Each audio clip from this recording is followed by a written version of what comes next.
For our 100th episode of Terrifying and True, we're honoring our good buddy and listener, Wolfdan, with his request to cover one of Ohio's most haunting, unsolved crimes. In 1996, 22-year-old Carrie Culberson vanished after a violent encounter with her ex. Her body was never found, but someone was still convicted of her murder. What you are about to hear is believed to be real, based on witness accounts, testimonies, and public record. This is Terrifying and True.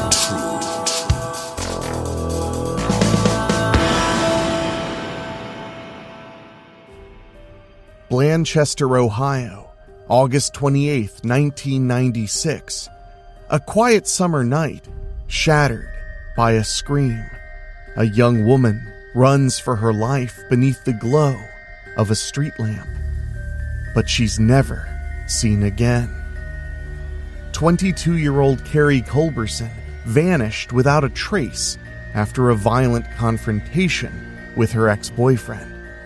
Her body was never found, her car gone, and yet a jury convicted her killer. What happened to Carrie, and why did local authorities seem to protect the suspect instead of the victim? For our 100th episode of Terrifying and True, we'll be telling that story after this.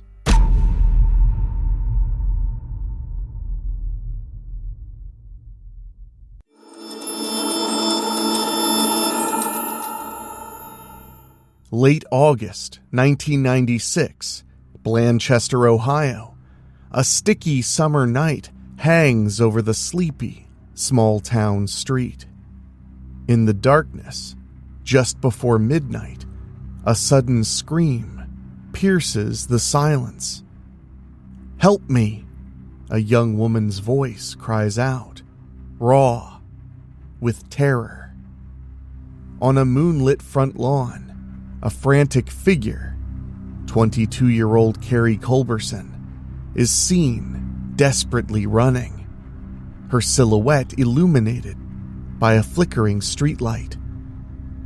Chasing her is a man she knows all too well, her on and off boyfriend, 24-year-old Vincent Doan.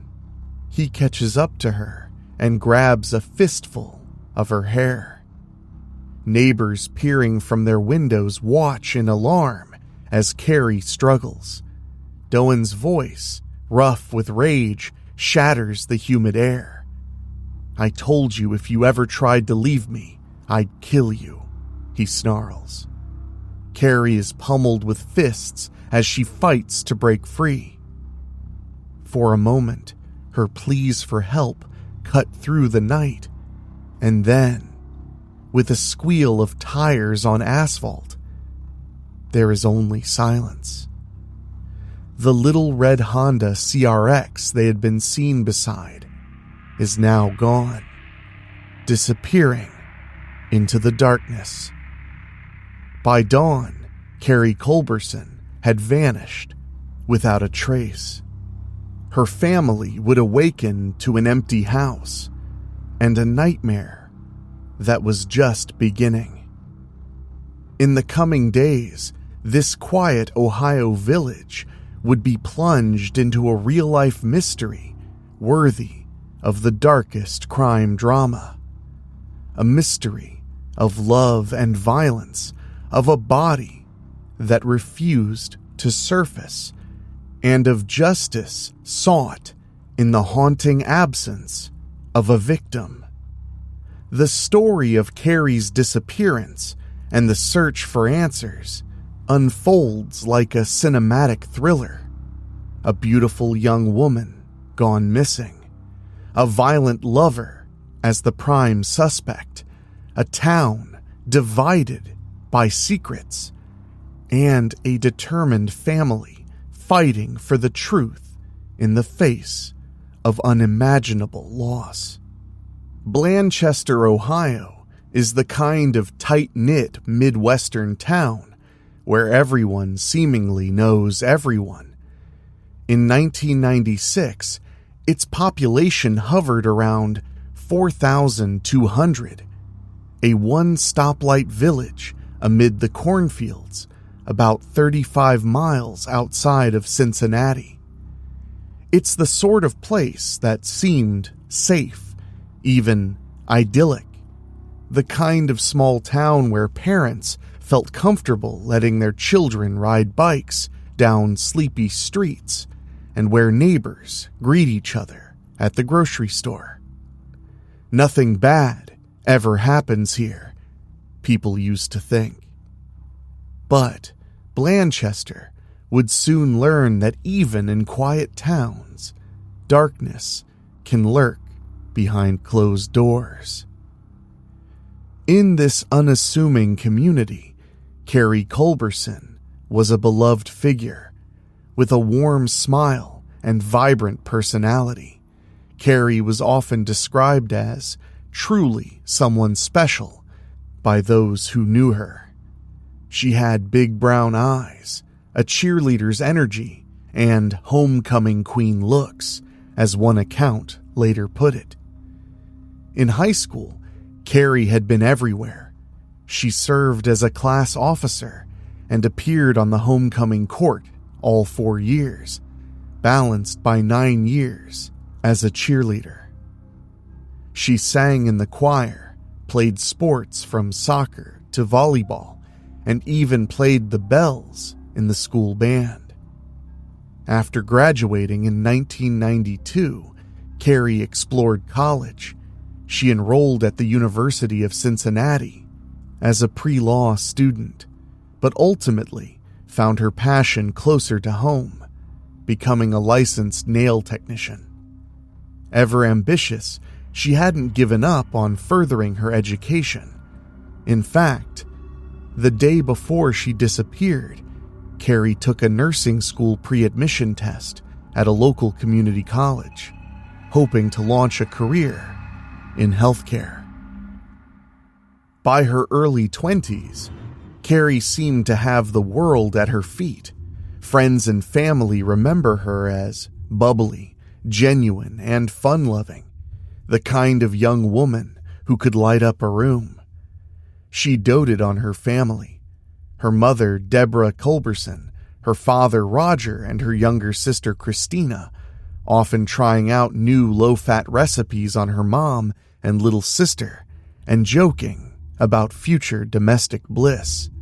Quote, "Well, the world needs little white picket fences," she would say with a laugh, dreaming of having her own happy family someday. Raised with confidence and strong-willed by nature, Carrie wasn't someone anyone thought would fall into the trappings of an abusive relationship. That's why it was so shocking to those close to her when they began to see the signs of trouble with the man she was dating. Carrie met Vincent Doan in the mid-1990s, and at first, their relationship seemed like a typical young romance, but it quickly spiraled into something dangerous. Vince was a local guy with a troubled reputation, quote, violent, controlling, and prone to explosive jealousy, as friends would later describe him.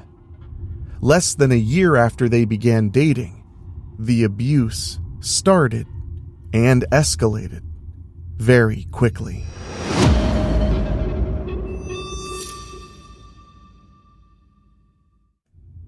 In one early incident, Doan smashed the windows of Carrie's car while she was sitting inside, glass flying, a terrifying outburst that foreshadowed worse to come.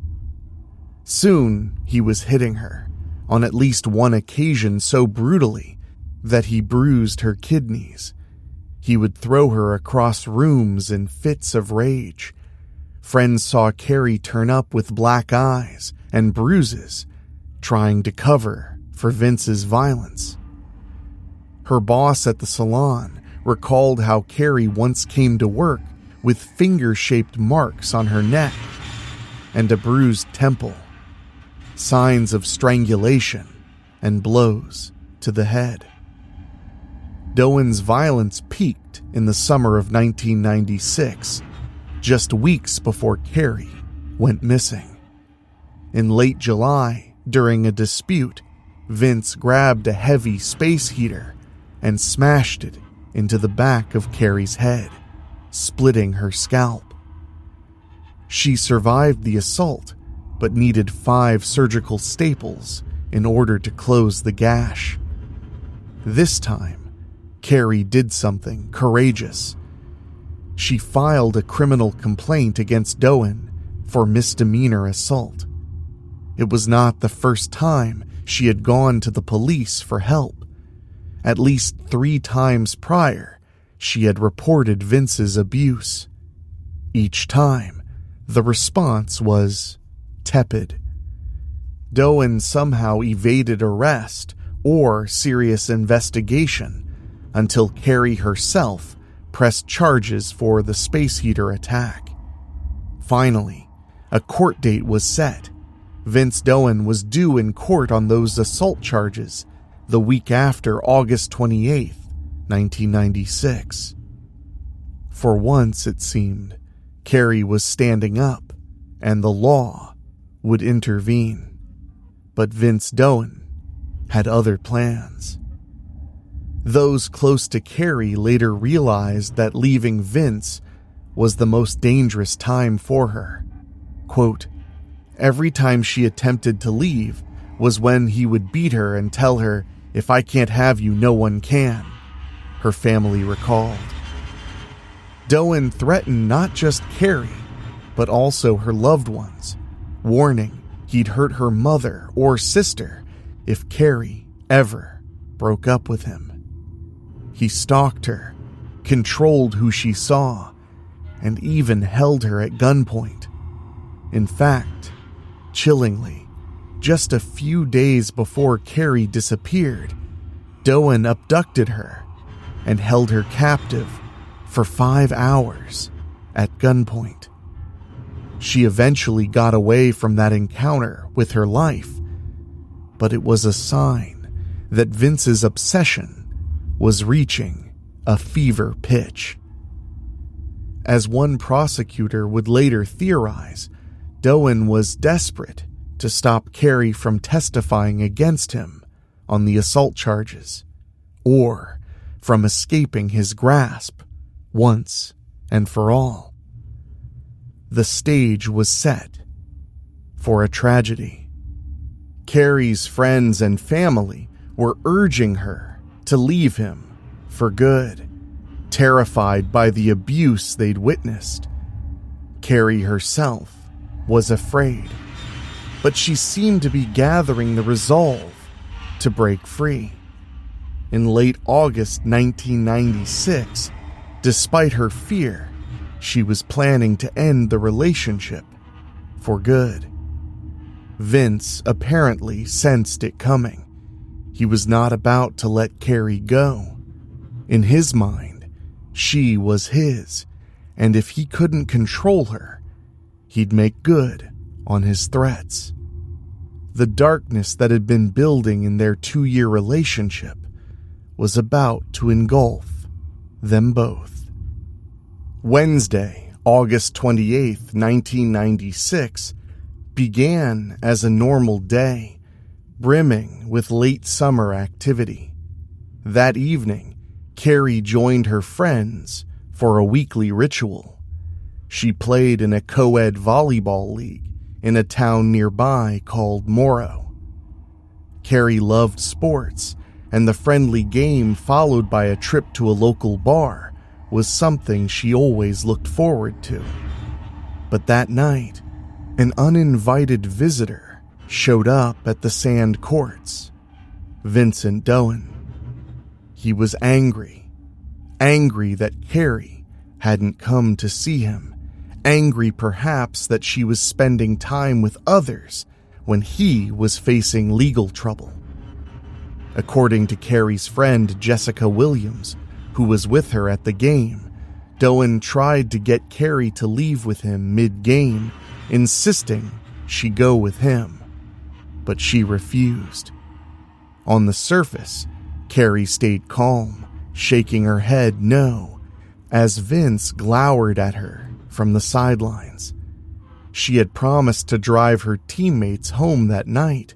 She wasn't about to abandon them for him. Frustrated, Doan peeled out of the parking lot, tires squealing in frustration. Jessica later recalled that after the game, at Carrie's request, they drove by Doan's house in Blanchester a couple of times, perhaps to see if he was home or still fuming. Before Jessica dropped Carrie off back at her house on West Main Street around 11:30 p.m. Blanchester's streets were dark and quiet at that hour. A neighbor, Kimberly Lannard, was sitting on her porch, enjoying the late summer night, and she saw Jessica's car pull up. It was about 11:45 p.m.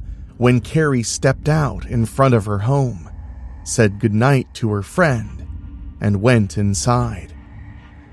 But within minutes, Lannard noticed something was strange. Carrie's red Honda CRX, a distinctive little two-door car, backing out of the Culberson driveway. The car's headlights were off, which struck Lannard as odd. She watched the dark car roll halfway down the block before its headlights flicked on, and it drove off into the night. Carrie had just gotten home. Why was she leaving again so soon and in such a stealthy manner? Lannard would later report this peculiar sight, not realizing at the time that Carrie herself might not have been behind the wheel. Around the same time, another neighbor across town was about to witness the chaos described in our opening scene.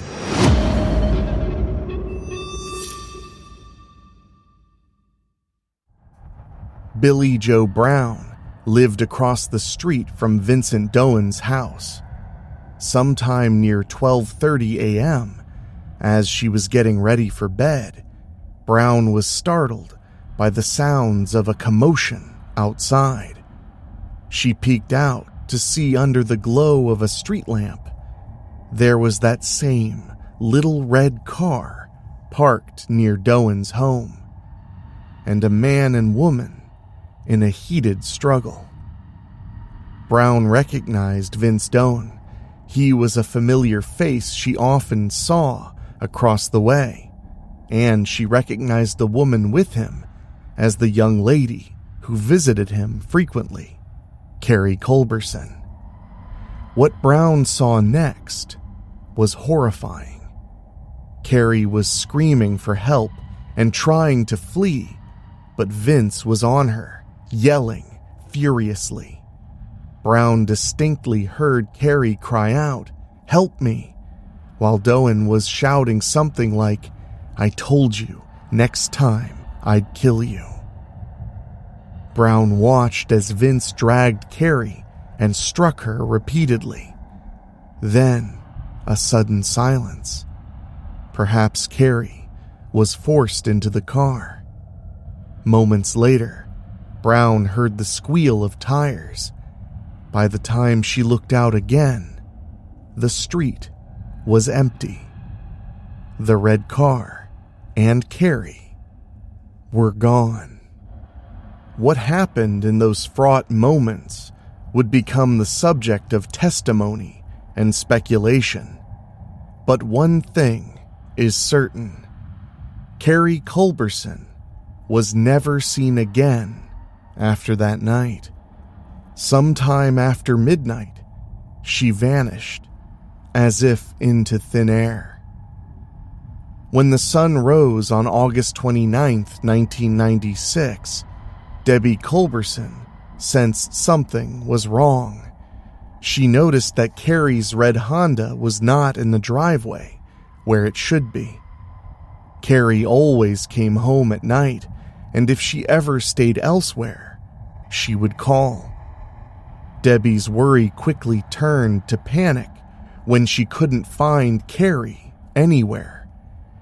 She began driving around town, retracing routes Carrie might have taken. Her first instinct was to drive straight to Vincent Doan's house or to his father's place, somewhere where she might find her daughter. At Lawrence Baker's house, Vincent's father, Debbie found Vince and demanded to know if he had seen Carrie. Vince's answers that day would later raise every possible alarm bell. According to Debbie, the first time she asked, Vince claimed he hadn't seen Carrie in 3 days. That made no sense. He had shown up at her volleyball game just the evening prior, after all. When Debbie pressed him again later, Vince abruptly changed his story. Now he said Carrie had driven by his house around 12:30 a.m., honking her horn, but he refused to come out. He claimed she was drunk. Carrie's friends would later insist she'd had at most 1 beer all night, and she was far from intoxicated. This version still didn't square with Debbie. She confronted Vince a 3rd time as the day wore on, and again, he shifted his tale. This time, he admitted he did see Carrie around 12:30. He said she'd even come into his house, wrapped in a towel from a shower he'd been taking, and that they had had an argument. Supposedly, he told her he didn't love her anymore. He claimed Carrie then sped off angrily in her car, never to return. 3 stories in one day, each different. Debbie's blood ran cold. She knew something was terribly wrong. As Thursday turned into Friday with still no sign of Carrie or her car, the missing persons case took on increasing urgency. Carrie's family reported her missing to the Blanchester police within hours of her vanishing. The investigation into Carrie's disappearance had now begun, but it would soon become apparent that the search for truth would be frustrated at nearly every turn. When a loved one disappears, every minute counts, but in Carrie Culberson's case, the initial police response was shockingly lackluster, even possibly compromised. Blanchester Police Chief Richard Payton, the town's top lawman, happened to be a personal friend of the Doan family. In those crucial early hours after Carrie went missing, instead of immediately treating Vincent Doan as a suspect and locking down potential crime scenes, Chief Payton alerted the Doan family. He privately warned Vincent's father, Lawrence Baker, that Vincent would inevitably be a suspect in Carrie's disappearance. It was a heads up that gave the Doans time to prepare, or perhaps to hide evidence. Carrie's family and friends, meanwhile, were not sitting idle. They fanned out across town, posting flyers and pleading for information. The whole community was on alert for the missing red Honda CRX or any sign of Carrie. "Have you seen this girl?" posters with Carrie's smiling face went up in shop windows. Tips and rumors began to trickle in, some plausible, some utterly outlandish. One ghastly local rumor even suggested that Carrie had been fed to a lion that supposedly guarded the Doan's junkyard, a horrifying notion that underscored the desperation and dark imagination swirling around the case. Amid the swirl of theories, one thing was clear. All roads of suspicion led to Vincent Doan and his family's properties.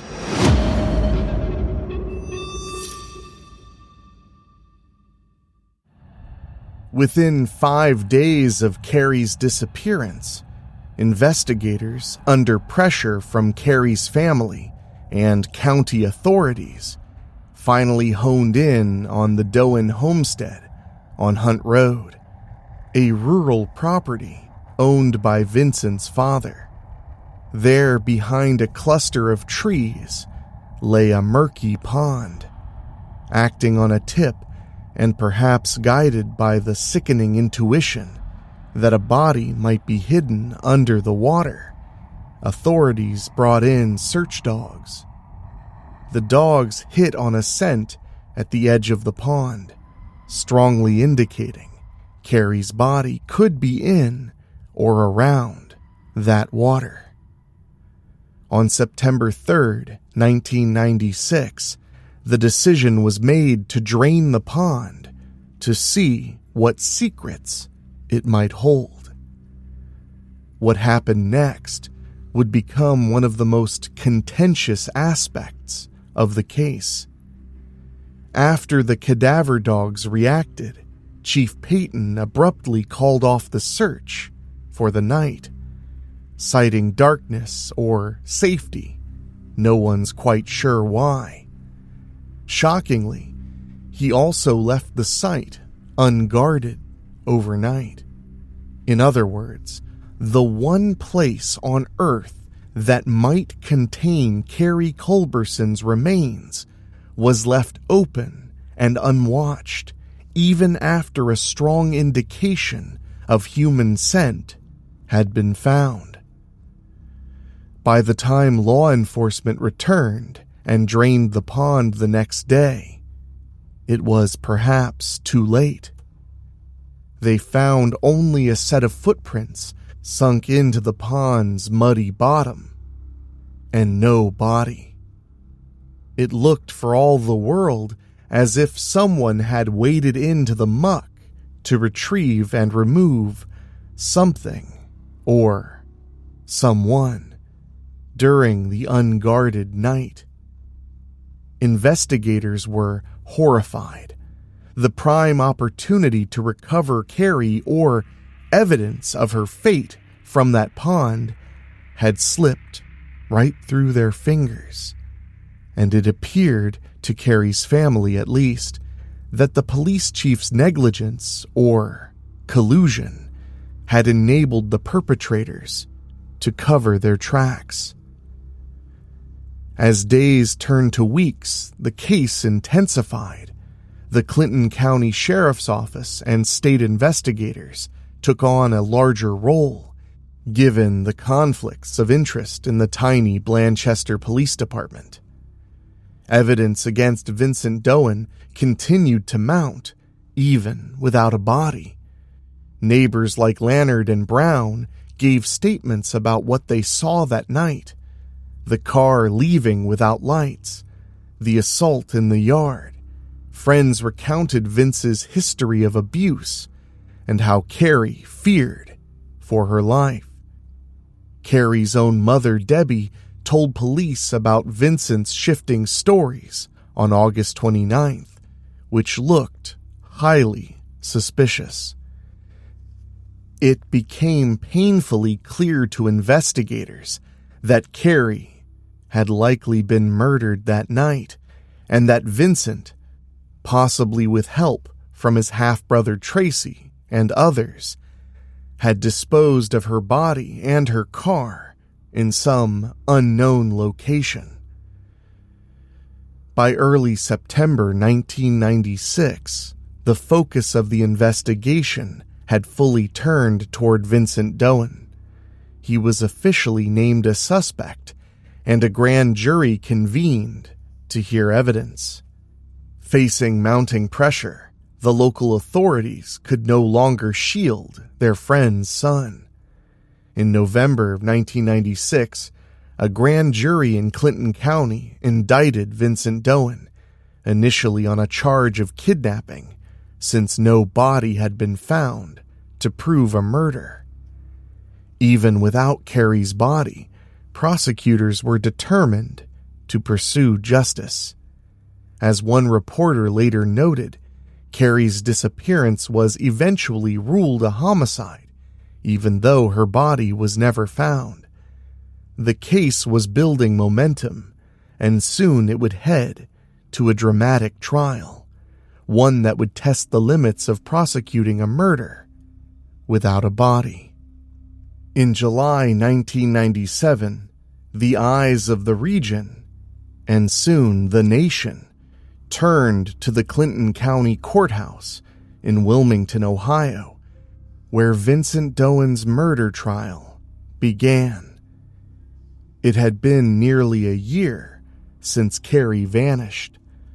The prosecution faced a daunting task: convince a jury that Carrie was dead and that Doan killed her, all without a body, without a murder weapon, and without forensic certainty.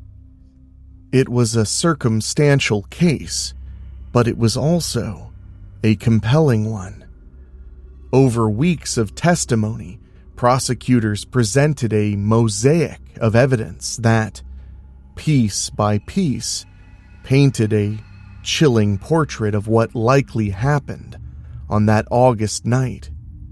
They argued of two possible motives, either of which, or both, could explain the crime. One theory was that Vincent Doan, obsessively jealous and enraged that he could no longer control Carrie, murdered her in a final act of domination. The other theory was that he killed her to stop her from testifying against him on the assault charge scheduled in court the following week. In either scenario, the threat to his control was Carrie's intent to leave him for good, and Vincent acted on his oft-repeated ultimatum: if he couldn't have her, nobody could.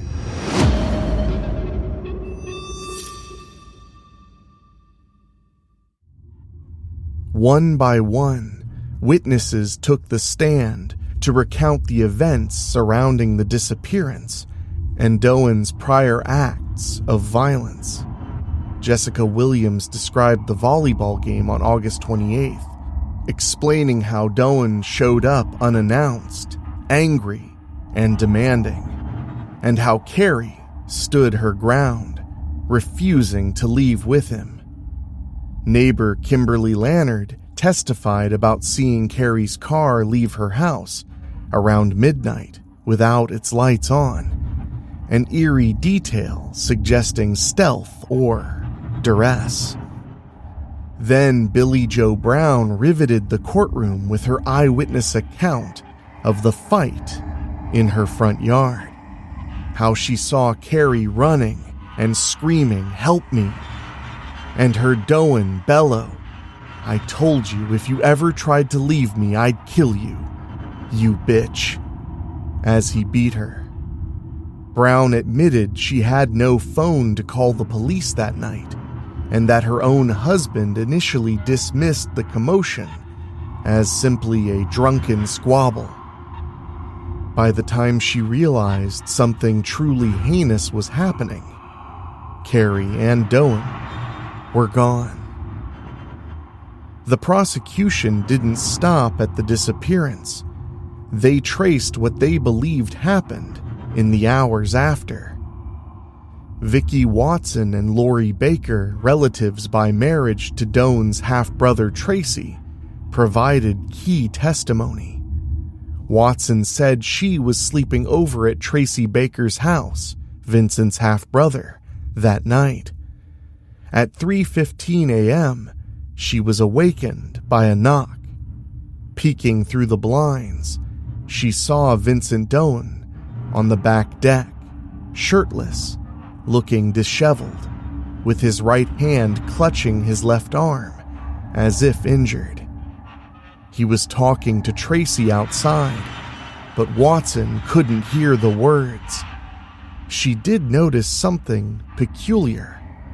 Doan's hair was messy, and he appeared agitated, but she saw no visible blood on him at that moment.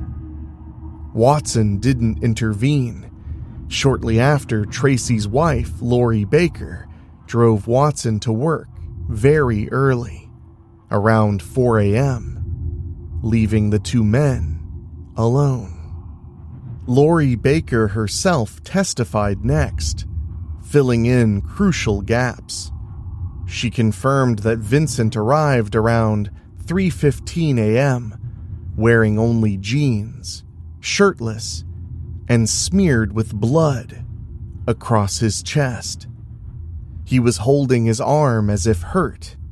Lori recounted that Vincent and her husband Tracy spoke in low, urgent tones.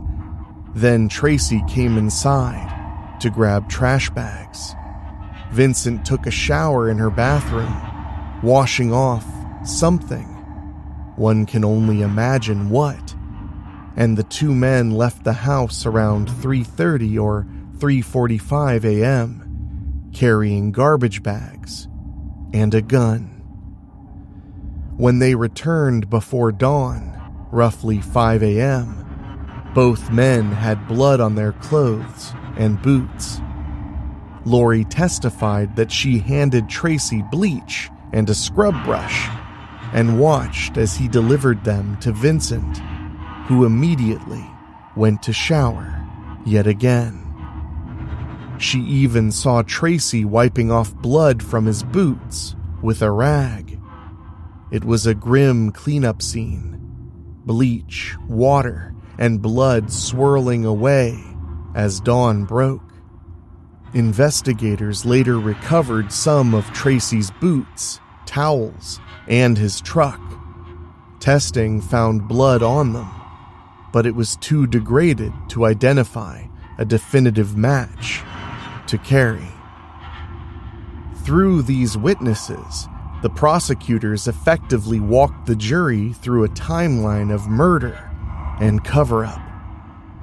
The confrontation around 12:30 a.m., the likely killing and hiding of Carrie's body somewhere soon after, and the convening of Vincent and Tracy in the pre-dawn hours to dispose of evidence, presumably moving Carrie's body, perhaps initially hidden in that pond or elsewhere, to a more permanent location, and disposing of her car. The red Honda CRX has never been found. Prosecutors implied it may have been dismantled or crushed, perhaps hinting at the involvement of the Doan family junkyard, the same place that spawned the macabre rumors.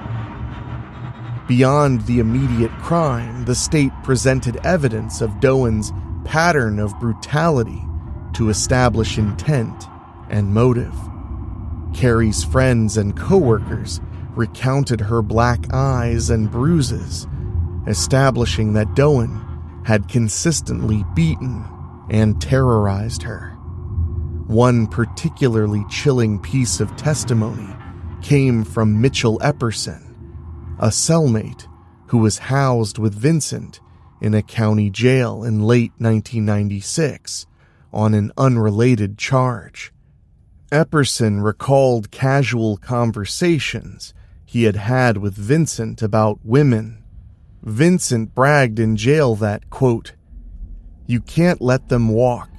You gotta make them pay," referring to disobedient girlfriends. Even more damning, Doan allegedly admitted he would, quote, "lie awake at night and think of 100 different ways to kill Carrie before I did." This jaw-dropping confession from Doan's own mouth, if true, painted him as a man who not only could have killed Carrie, but fantasized about it in advance. It went directly to the issue of premeditation and intent. Finally, Deborah Culberson, Carrie's mother, took the stand, providing a poignant bookend to the case. She confirmed the various stories Vincent had told her on August 29th when she searched for Carrie, highlighting how his lies had evolved over a single morning.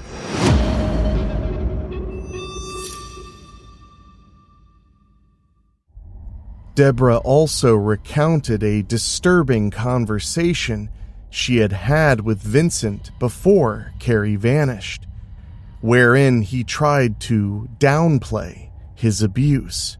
Quote, "I've always slapped her around. I never hit her with my fist. I just slapped her," he told Deborah, as if this somehow made it acceptable. The courtroom felt the weight of Deborah's testimony, the anguish of a mother who practically knew from day one that Vincent had harmed her daughter, but who still did not know where her child's body lay. Vincent Doan's defense team, for their part, faced an uphill battle, with so many witnesses painting him as violent and with no solid alibi. His own accounts of the night were self-contradictory. Their strategy was to sow doubt about whether a murder had even occurred. Without a body, the defense argued, who could say Carrie wasn't still alive somewhere? They floated the idea that perhaps Carrie ran off, that maybe she'd gotten so fed up with life in Blanchester and with Vince that she decided to disappear on her own. They pointed out that not a single drop of Carrie's blood had been found, nor any fingerprints or DNA tying Vincent conclusively to a killing. They even produced a few witnesses, some locals who claimed to have seen a woman resembling Carrie in the days or weeks after August 28th, though none of these sightings could be substantiated and were likely cases of mistaken identity or false hope. The defense also highlighted that no murder weapon had been recovered, and that some charges like abuse of a corpse against Tracy Baker had been dropped precisely because there was no corpse. Could it be, they urged the jury, that Carrie was out there, somewhere, alive? But the prosecution had effectively preempted this argument. They had introduced Carrie's close friends, who testified that Carrie had not packed any belongings, taken any money, or contacted anyone. Not the behavior of a voluntary runaway. She also had upcoming plans, a new career path, and a pending court case, and had given every indication she intended to stay in her community, not to flee. And then there were those powerful witnesses to violence that night. If Carrie had survived the beating Brown witnessed, why had she not surfaced? Everything pointed not to a willing disappearance, but to a violent end. After 2 weeks of testimony, the case went to the jury. The nation waited. The media had taken keen interest, since trials without a body were, at the time, relatively rare and risky for prosecutors. Indeed, the Culberson case would go on to be featured on national true crime shows like American Justice and Dateline, precisely because of the no body aspect. The story had all the elements of a made-for-TV mystery, except this was painfully real for those involved. As one local reporter later noted, the trial drew national attention because Doan was convicted despite the absence of a body, something many jurors find difficult to do. In the deliberation room, 12 jurors, 6 men and 6 women, agonized over the evidence for 4 days. On August 7th, 1997, they returned with a verdict. They found Vincent Doan guilty of aggravated murder. Specifically, the court alleging that he killed Carrie in the commission of kidnapping her, and guilty of 3 counts of kidnapping related to the various times he'd abducted or restrained her. He was actually acquitted on a second murder count, which had alleged prior calculation and design, essentially premeditation, and on 1 additional kidnapping count.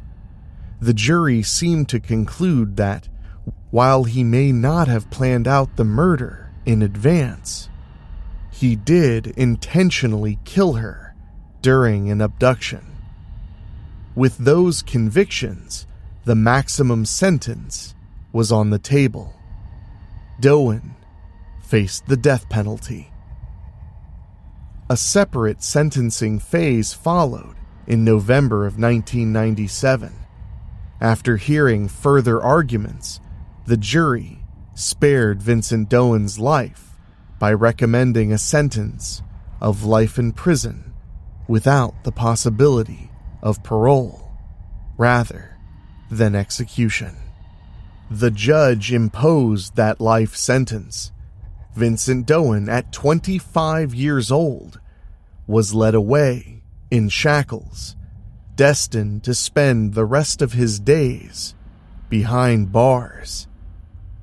As he was sentenced, he remained defiant, continuing to proclaim his innocence, a claim he maintains to this day. But the evidence and verdict spoke otherwise.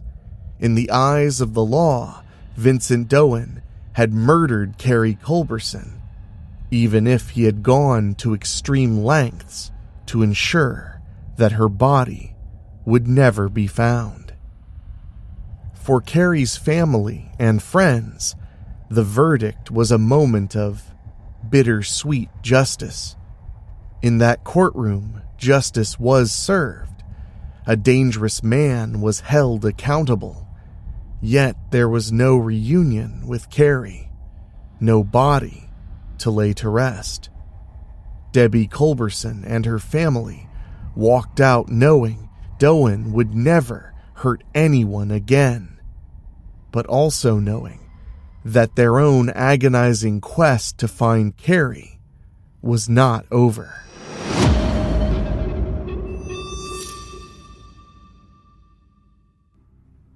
Debbie said later, quote, "We felt relief that he was put away, but complete peace, that'll never happen. As long as Carrie remained missing, the case was far from closed." The aftermath of the trial sent shockwaves through Blanchester and beyond. In the close-knit town, people took sides during the ordeal. Some couldn't believe a local boy like Vincent could commit such an atrocity, while others rallied behind the Culberson family's search for truth. Longtime friendships frayed. The community became bitterly divided. Quote, "The wounds of Carrie's disappearance divided the town at the time and still run deep today," one resident observed 8 years later. The village was split over those who supported the Culbersons and those who supported Doan, she said. This town hasn't given Carrie's family much respect. They have been treated unfairly. It will always be that way. Everybody knows everybody's business. It divided the town, and I don't think it will be fixed. Even after the conviction, rumors and suspicions lingered in Blanchester's gossip mills. A few stubborn holdouts whispered that Carrie might have run off, or that Vincent was framed. But as the years went on, most came to accept the obvious. A horrific crime had occurred in their midst, and it had been badly mishandled by those sworn to protect the community. Indeed, one of the most consequential fallouts from Carrie's case was the harsh light it shone on law enforcement's failure to protect a domestic violence victim. Debbie Culberson, Roger Culberson, and their surviving daughter, Christina, were not content to let Blanchester's officials off the hook. In 1997, while the criminal case proceeded, the Culbersons took the extraordinary step of filing a civil lawsuit against the village of Blanchester, its police department, Police Chief Richard Payton, and members of the Doan family. They alleged a wrongful death and a conspiracy, essentially that Carrie died not only because of Vincent's actions, but also because the authorities willfully failed to protect her and then aided in covering up the crime. It was a bold and emotionally charged move, born out of the family's frustration with how events had unfolded. Their claims were striking. The lawsuit contended that Chief Payton knew Carrie was in danger. He was aware of Vince's prior violence. In fact, as later came out in court, Payton had been explicitly told about multiple domestic violence incidents involving Carrie, and yet did nothing meaningful to intervene. Worse, after her disappearance, he behaved like an, quote, accessory after the fact, as one federal judge put it, by tipping off the suspect's family and failure to secure the crime scene. In one blistering court order, U.S. District Judge S. Arthur Spiegel wrote that Payton had, quote, violated his duty as the chief law enforcement officer and may have been, quote, explicitly or implicitly involved in the cover-up of Carrie's murder and disposal of her body. The family's attorney, Jennifer Branch, argued that Blanchester's officials had learned nothing from the tragedy. Quote, from the citizens' point of view, the police allowed their neighbor to be murdered. They failed to protect her, Branch said.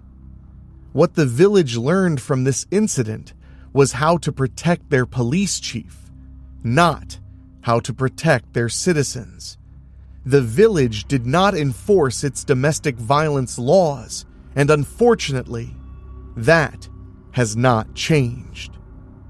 It was a stark indictment of the entire system that had let Carrie down. The civil case dragged on for years, through legal twists and turns. At one point, Blanchester tried to get it thrown out, but parts of the lawsuit were allowed to proceed. The Culbersons were determined not just to recover damages for their pain, but to force changes so that no other family in their town would endure what they did. By 2001, 5 years after Carrie's death, the village decided to settle and avoid a federal trial that would air all of its dirty laundry. In a settlement reached in January of 2001, the village of Blanchester agreed to pay the Culberson family $2 million. More importantly to the family, the village also pledged to institute reforms. They promised to establish a memorial to domestic violence victims in Carrie's name and to ensure that all law enforcement officers receive further training in handling domestic violence cases. In effect, Blanchester's authorities tacitly acknowledged that they had failed Carrie and that change was indeed needed. As part of the settlement's non-monetary terms, Blanchester unveiled plans for a permanent memorial to Carrie at the municipal building, a place where the community could remember her and where her mother could find a small measure of peace.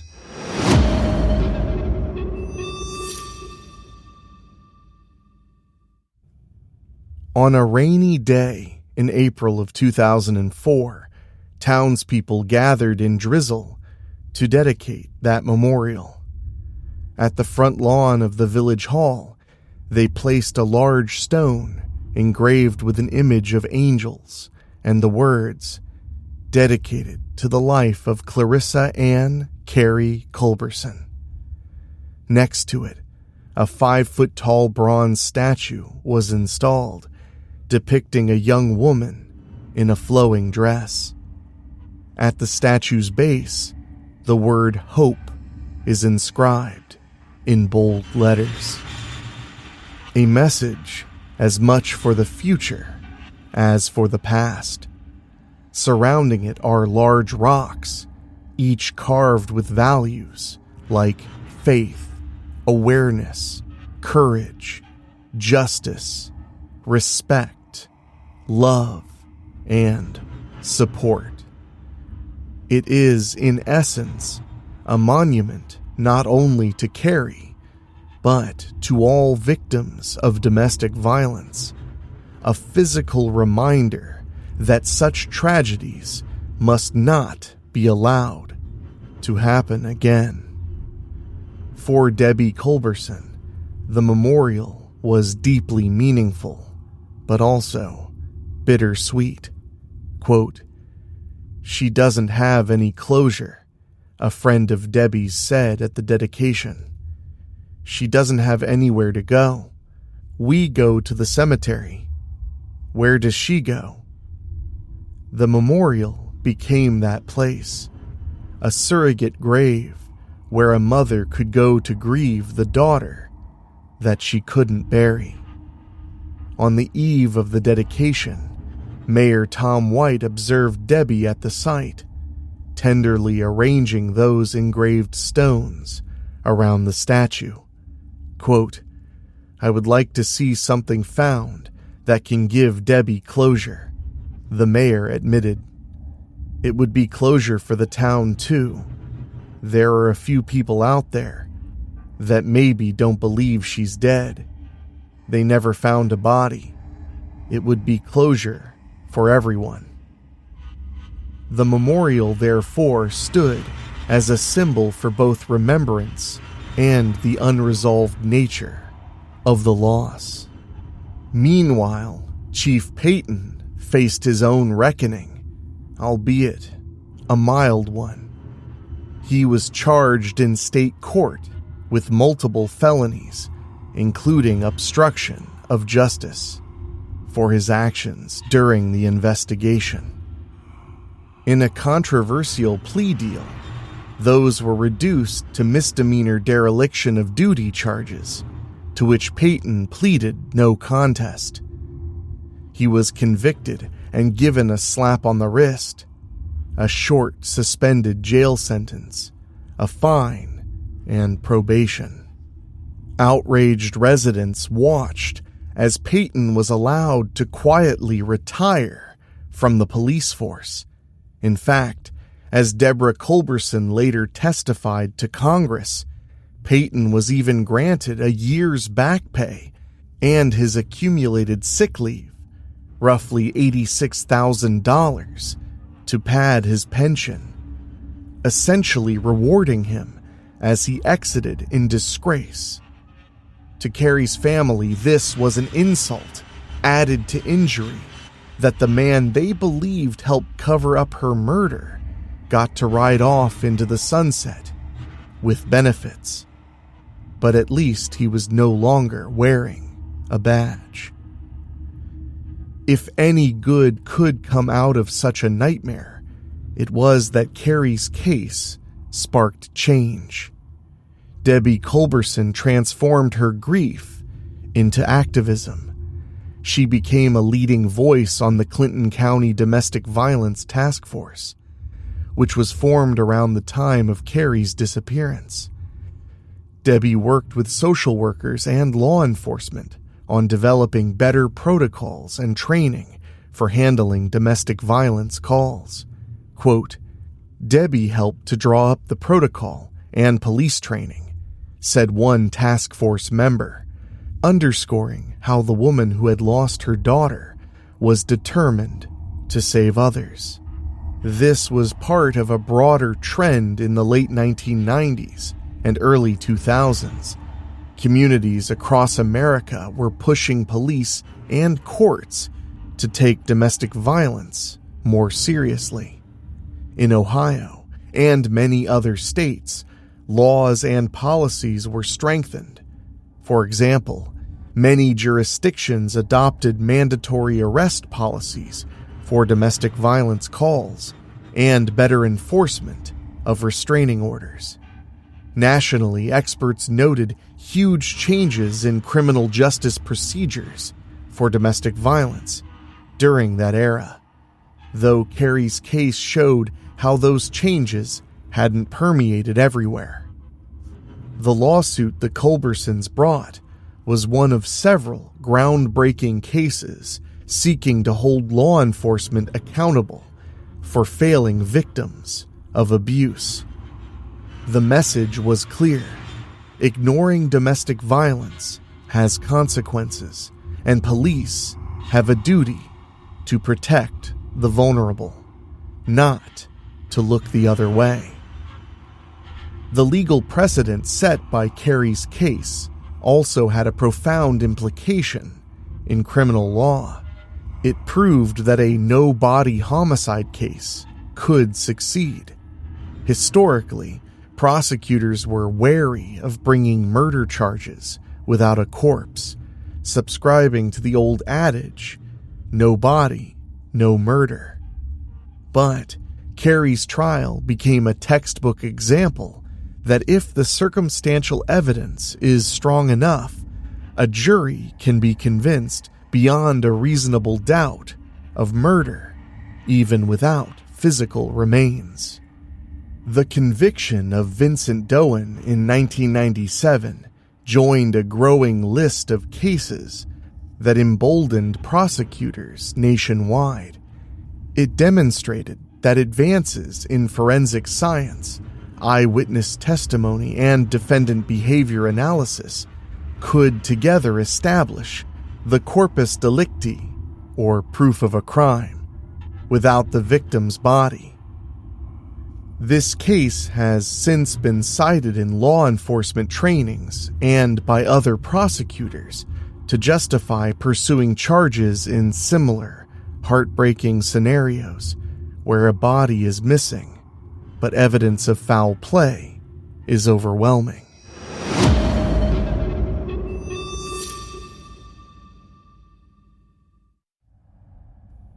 Ohio, in particular, took note. The successful prosecution signaled to would-be killers that they cannot count on a missing body to escape justice. As one legal commentator put it, quote, "The body and the questions surrounding Carrie's murder have yet to be laid to rest." But even so, the courts delivered justice to Carrie's killer. Ohio thus joined the ranks of jurisdictions, proving that no body is no barrier to conviction. Yet, for all these legal and social impacts, the personal fallout for Carrie's loved ones was immeasurable. They had won some justice, yes, but the emptiness of loss remained. Carrie's father, Roger, and sister, Christina, had to somehow continue living, carrying the memory of a daughter and sister who never got to fulfill her dreams. Debbie Culberson, in addition to championing domestic violence reform, carried the torch for keeping Carrie's memory alive. In every interview, every vigil, every birthday that passed, she reminded the world that her daughter was more than just a crime victim. She was a beloved young woman who deserved to be found and laid to rest. Debbie would attend support groups for families of the missing and speak out for legislation to aid in searching for unidentified remains. The Culberson family's fight became not only about how Carrie died, but also where she was. Where is Carrie Culberson? That question has haunted everyone involved in this case since day one. Carrie's body has never been found, and neither has her red Honda CRX. The search for both became one of the most extensive and frustrating quests in Ohio history. Full of false leads, fruitless digs, and whispered rumors that only compounded the family's anguish. In the immediate aftermath of Vincent Doan's conviction, authorities hoped that one of the co-conspirators, perhaps Tracy Baker, might reveal the body's location in exchange for leniency, but no such luck. Tracy, convicted of helping dispose of evidence, kept his silence, serving his prison term without ever giving up the secret of what they did with Carrie after that bloody night. Vincent Doan, for his part, invoked his Fifth Amendment rights during the trial on any questions about the whereabouts of Carrie's remains, and he has steadfastly refused to confess or cooperate in any recovery effort in all the years since. Without the perpetrator's cooperation, the task fell to law enforcement and Carrie's family to scour the region for any trace of her. The initial focal point was, of course, the Doan family pond, which had yielded only footprints. Divers and search teams combed it again, to no avail. Investigators also searched the surrounding property. They looked in wells, ditches, woodlands, and junked cars on the Doan and Baker properties. There was a nagging fear that perhaps Carrie's body had been put through a car crusher or burned in a secret makeshift grave, eliminating obvious evidence. The lack of blood traces in Vincent's house, it was surprisingly clean when police first searched it days later, suggested the crime might have occurred outside, lending credence to the theory of the pond or elsewhere as the primary scene. But it also meant there were no forensic breadcrumbs to follow. As weeks turned to months, leads grew scarce. Carrie's disappearance took on an almost urban legend quality in Blanchester. Children on school buses would pass by the junkyard and whisper about that lion rumor, an outrageous tale that Carrie's body had been thrown to an exotic pet lion supposedly kept on the property. Investigators never found any evidence of such a creature. It seemed to be the stuff of small-town myth, a manifestation of the community's darkest fears. Other rumors suggested her car had been compacted, or that she was buried under a concrete slab somewhere.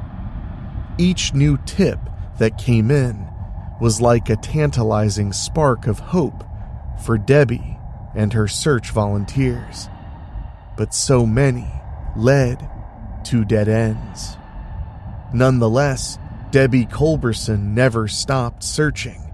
She organized highly publicized searches periodically, sometimes enlisting volunteers by the dozens.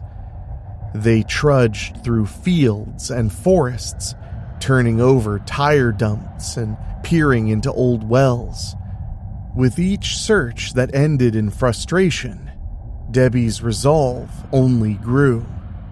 Quote, "We have been cheated out of a proper grave, a proper funeral, all the things people need to grieve," she said, articulating the cruel limbo in which her family was stuck. Indeed, not knowing where your loved one's body lies is its own special kind of torment. It means no closure, no final goodbye. One of the most dramatic search efforts came in spring of 2004, nearly 8 years after Carrie vanished. Investigators got a tip pointing to a remote barn on a farm property in Brown County, a county adjacent to Clinton. A man named Jared Messer, who had once lived at that property and had ties to criminal elements, was mentioned. Acting on this lead, authorities deployed cadaver dogs to the barn, and one dog signaled positively on the concrete floor.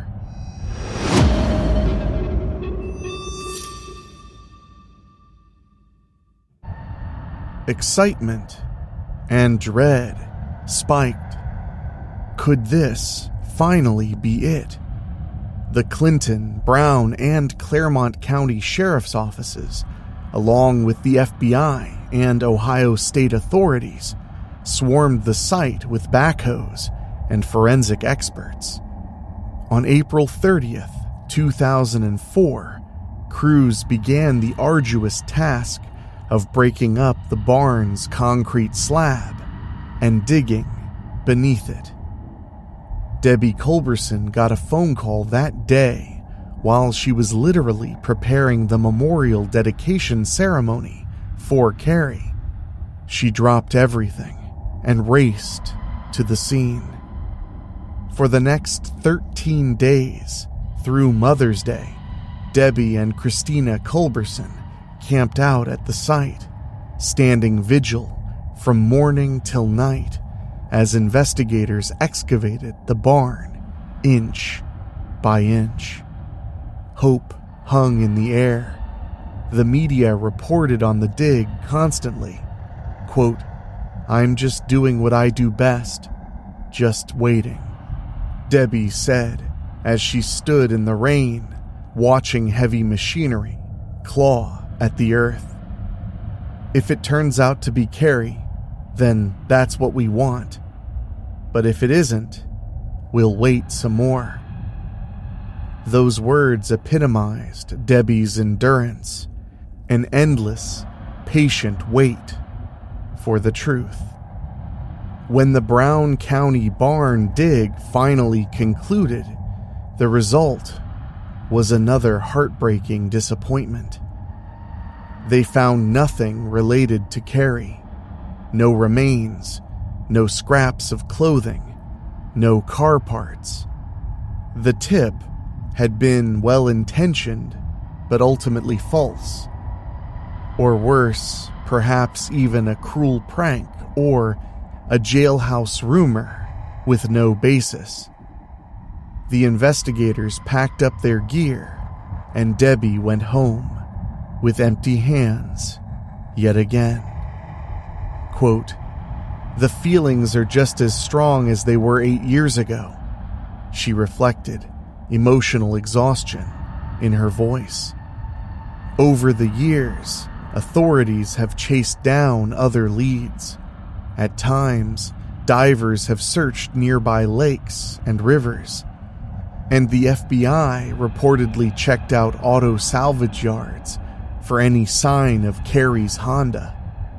Psychics reached out to the family with visions, none that led anywhere verifiable. Cadaver dogs have been taken out to various points of interest multiple times, a testament to law enforcement's continued efforts. Anonymous letters or deathbed confessions have surfaced occasionally, hinting at secret burial sites, but none have panned out. Even 2 decades on, police said they still receive the occasional tip. Quote, "Tips still come in. We still hope to find her," a sheriff's investigator said in 2016, reaffirming that the case, while cold, is not closed. The absence of a body has also had many legal reverberations. For instance, one charge that Tracy Baker initially faced was gross abuse of a corpse. He was acquitted on that count, not necessarily because he didn't do it, but because prosecutors had no corpse to prove it with. That strange quirk underscored a broader issue. Without a body, certain truths remain legally unprovable. It also meant that Carrie could not be declared legally dead for some time. In 1998, about 2 years after she disappeared, a court declared Carrie Culberson legally deceased, allowing her family to obtain a death certificate. But for Debbie and her loved ones, a piece of paper could never substitute for physical closure. The community tried to help the Culbersons cope with that lack of closure in any way they could. We've seen how the memorial gives them a place to focus their grief on milestones such as Carrie's birthday, January 31st, or the anniversary of her disappearance. Friends still gather, sometimes at the memorial rock or at the Culberson home, to pray and remember Carrie. They share stories about her laughter, her athletic exploits, and her sense of humor. They imagine what she would be like if she were here, approaching the age of 50. Quote, "I wonder how many kids she might have, where she might be in her life, what she might look like now," mused her close friend Jamie, aching with the knowledge that those possibilities were stolen away. For the people who loved her, Carrie is frozen in time at 22, forever young, forever out of reach. One particularly poignant symbol of hope that endures in Blanchester is found in the lobby of the police station. There, a plaque with Carrie's picture hangs on the wall, with a promise implicit in its presence: it will remain until Carrie is found. Her youthful face smiles out at the officers each day, silently urging them not to forget. It's as if Carrie herself is waiting there, asking for the truth to finally be uncovered. The plaque's very existence acknowledges a harsh reality: that her body and the full story of her death are still missing, while also serving as a constant goad to those in power. Do not give up until she is home. The lack of a body has, in some ways, kept the mystery alive in the public imagination. Over the years, Carrie's story has been featured on numerous true crime television programs and podcasts like this, often under titles like Where is Carrie? Or No Body, No Justice. But, unlike some other unsolved mysteries, in Carrie's case, justice was partially achieved. Her killer sits in prison. Yet, the mystery persists. A case that is at once resolved and unresolved. Solved in the courtroom, but unsolved in the physical sense. This duality is haunting. There is no grave for family and friends to visit. No way to ensure Carrie's remains are treated with dignity and respect. Debbie once candidly expressed her anguish. Quote, I have no place to go to talk to Carrie. I don't know if she's laying in a field or under concrete or in water. I just want to bring her home and lay her to rest.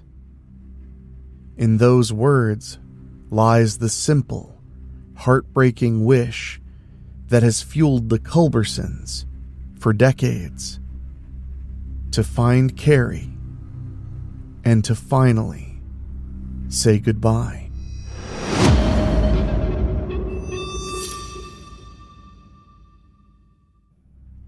As of today, nearly 29 years have passed since that fateful August night. It is now a given that Vincent Doan will spend the rest of his life in prison, barring some unforeseen legal reversal. He is incarcerated at an Ohio state penitentiary, serving a life sentence with no chance of parole. Over the years, Doan exhausted his appeals. State courts upheld his conviction, and federal courts denied his petitions. Outside of a miraculous confession or new evidence surfacing, Doan's case is closed in the criminal justice system. In prison, he has few headlines. One bizarre footnote: in 2015, Doan was bitten by a police dog during a disturbance at the prison, and later won a $7,500 settlement for his injuries. A grimly ironic epilogue, as some noted, for a man who caused so much injury to others. Through it all, Vincent Doan insists he is innocent. He has never wavered from that stance. For many, his protestations ring hollow against the massive evidence of his guilt. To this day, he has offered no apology, no admission, and no information to help locate Carrie. Tracy Baker, Vincent's half-brother who helped him that night, served his sentence for obstruction and was released in 2005. He returned to society and, by most accounts, has kept a low profile. Lawrence Baker, Vincent's father, lived out the remainder of his life under a cloud of suspicion by some, though he was acquitted in court. Chief Richard Payton faded from the public eye after his retirement, his name now synonymous, at least in Blanchester, with a cautionary tale of how not to handle a missing persons case. In Blanchester, Carrie's absence is still felt. She would be 49 years old now, a fact that astonishes her childhood friends, who still picture the vivacious 22-year-old with big, quote, 90s hair and a radiant smile. Each year on January 31st, Debbie Culberson quietly marks Carrie's birthday. Public reaction to Carrie's story remains strong in the area. The case is taught in some police academies as part of domestic violence response training and investigative procedure. Memorial motorcycle rides and 5K runs have been organized by domestic violence awareness groups in her honor. On social media, the Find Carrie Culberson Facebook page continues to share memories and updates, ensuring new generations hear her story. Strangers occasionally leave comments of support, and locals post photos of the memorial statue decorated for the holidays. Purple ribbons for Domestic Violence Awareness Month, or flowers on the anniversary of her disappearance. Crucially, law enforcement has not forgotten Carrie either. The Clinton County Sheriff's Office retains open case files on her disappearance. Investigators periodically review the evidence with fresh eyes, hoping new forensic technology or a changed conscience might crack open the location of her remains. There have been recent leads even decades later. In 2019, Deborah Culberson mentioned that letters had been discovered in prisons that potentially related to Carrie's case. Those letters were being followed up by law enforcement. Debbie didn't divulge details publicly, but she said, quote, "The reason I have hope is because there are so many law enforcement officials who have so much invested in Carrie's case that they won't give up. Even now, officers who were just rookies back in 1996 have since risen to senior positions and carry forward the determination to bring Carrie home. As long as somebody is willing to dig, search, or listen to a tip, hope remains." The case's broader legacy in Ohio's domestic violence law reforms is also notable today. The tragedy of Carrie Culberson became a rallying point for advocates. In the late 90s, Ohio implemented more robust protective order enforcement and improved how victims can get help. By the 2000s, thanks in part to awareness raised by cases like Carrie's, domestic violence training for police became more standardized across the state. Ohio also saw the creation of programs to confiscate firearms from convicted abusers and better cross-agency communication when someone with a known violent history like Doan is involved. While no legislation features Carrie's name, her case is frequently cited in Ohio Domestic Violence Task Force reports as an example of why early intervention and zero-tolerance policies are so critical. Essentially, Carrie Culberson did not die in vain. Her story spurred changes that have likely saved other lives, as every officer in that region now knows to take domestic violence calls seriously and to secure potential crime scenes diligently, no matter who the suspect may be. In the community of Blanchester, time has a way of moving forward, but reminders of Carrie's life and loss are ever present. On a corner of the Culberson family's property, a tree that Carrie planted as a little girl stands tall. The police station lobby still bears that plaque of Carrie, a silent exhortation to never stop looking. And of course, the memorial sculpture in front of the municipal building stands as a permanent testament. Town residents drive by it on their daily commutes, some perhaps now too young to recall 1996. But their parents will tell them of the beautiful cheerleader who once graced these streets and the tragedy that befell her. Carrie's memory is woven into Blanchester's identity, a caution and a call for compassion.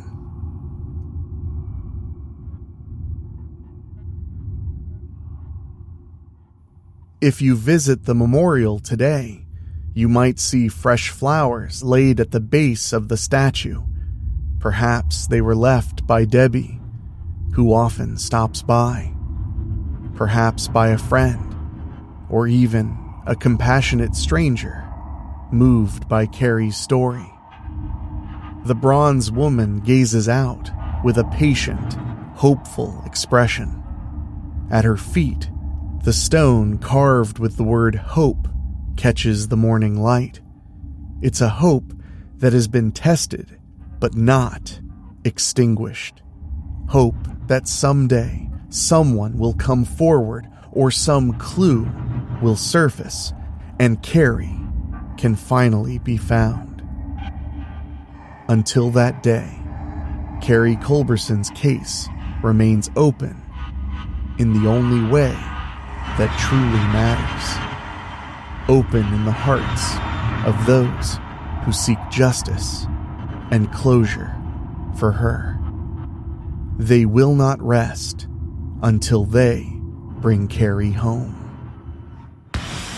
Terrifying and True is narrated by Enrique Couto. It's executive produced by Rob Fields and Bobbletopia.com. And produced by Dan Wilder. With original theme music by Ray Mattis. If you have a story you think we should cover on Terrifying and True, send us an email at weeklyspooky@gmail.com. And if you want to support us for as little as $1 a month, go to weeklyspooky.com/join. Your support for as little as $1 a month keeps the show going. And speaking of, I want to say an extra special thank you to our Patreon podcast boosters, folks who pay a little bit more to hear their name at the end of the show. And they are Kate and Lulu, Jessica Fuller, Johnny Nix, Jenny Green, Amber Hansford, Brent McCullough, Karen Ouimet, Jack Kerr, and Craig Cohen. Thank you all so much, and thank you for listening.